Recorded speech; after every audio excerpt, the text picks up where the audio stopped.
morning. This is Tony Dorn coming to you from Bonetta Group this morning.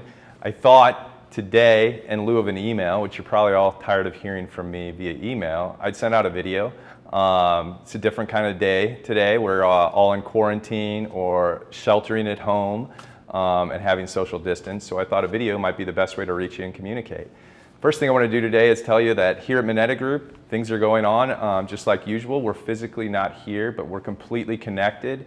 Our team is working at home. Sometimes that's challenging, as you know me, with my 5 kids, the twins running around.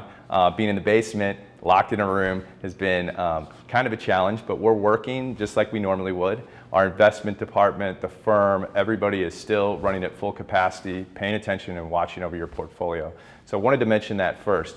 Other things I wanted to talk about today was, hey, where are we at in terms of the economy? It's been a weird month, to say the least. We have some good news comes out. We have great days in the market. We have some little bad news or bad news at all, and the market falls off a cliff. It's been a scary time. I mean, volatility has just been breathtaking. But I wanted to take a step back and remind us, how we've gotten here, where we are, what we have to look forward to, and what we've learned. So we've had a lot of volatility, panic, which has pushed us into what people call, and economists call, a bear market. So I thought, let's talk about what a bear market is. So typically there are 4 stages to what we call a bear market. The first is recognition. It's safe to say we can all recognize the market's been so volatile and fallen so fast that we've entered some bear market territory. The second stage is panic. I don't think there's any question that's what's been going on in the last 2 or 3 weeks. With the uncertainty surrounding the coronavirus, the economic impact, people are panicking. What happens when you panic is there's a lot of selling and volatility in the market, which is without question what's happened. The third stage would be stabilization. So stabilization, how are we going to get to stabilization? Well, fortunately, the government has been quick to react. The Fed has been quick to react. The Fed has increased the money rate into the economy and kept the markets fluid and liquid, which is a good thing. They didn't have those tools back in the 07, 08, 09 global financial crisis, so that's been good.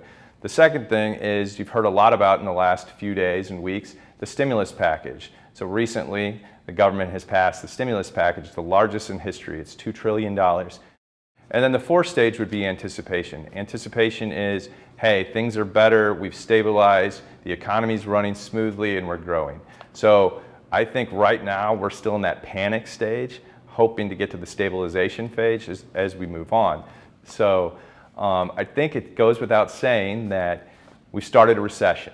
Looking back, we think it was probably at the beginning of this month, and there's no way to know until we get further down the line, but probably started somewhere at the beginning of March. So typically, if you look at the chart, recessions last on average 10.8 months.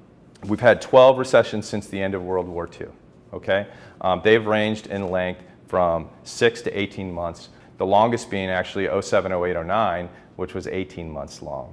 But generally speaking, historically speaking, the average has been between 6 and 18 months.